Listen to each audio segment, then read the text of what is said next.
આ તરફ પેરિસના આતંકી સંગઠન આઈએસઆઈએસના હુમલાએ વિશ્વને હચમચાવી દીધું છે, ત્યારે આતંકવાદી સંગઠન ભારત માટે પણ એટલું જ ખતરારૂપ છે। તાજેતરમાં જ બાંગ્લાદેશના સંખ્યાબંધ લોકો સિરિયામાં આઈએસઆઈએસના સપોર્ટમાં ગયા હતા, જ્યારે માલદીવમાંથી પણ 4 જેટલા લોકો આઈએસઆઈએસના સપોર્ટમાં સિરિયા ગયા હોવાનું જાણવા મળ્યું છે।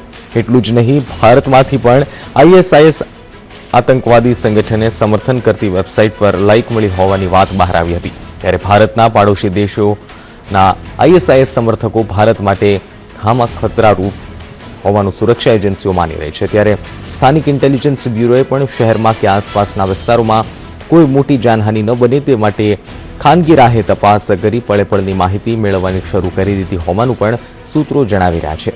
ભારત પણ આઈએસઆઈએસના ટાર્ગેટ પર હોઈ શકે છે। ભારતના પાડોશી દેશોમાં આઈએસઆઈએસ પગપેસારો કરી રહ્યા હોવાનો અહેવાલ પછી કેન્દ્રીય ગુપ્તચર સતર્ક થઈ ગયું છે। આઈએસઆઈએસને ભારતના પાડોશી દેશોમાંથી મદદ મળે તે માટે ખતરા સમાન છે। ગુજરાતમાંથી અગાઉ આઈએસઆઈએસની વિચારધારાને સપોર્ટ કરતી સોશિયલ સાઇટ્સને લાઇક મળી હોવાની જાણ થતાં ગુજરાત ક્રાઇમ બ્રાન્ચ સહિતની એજન્સીઓએ આ દિશામાં તપાસ કરી હતી, પરંતુ આ મુદ્દે કોઈપણ અધિકારી સત્તાવાર રીતે વાત કરવા તૈયાર નથી।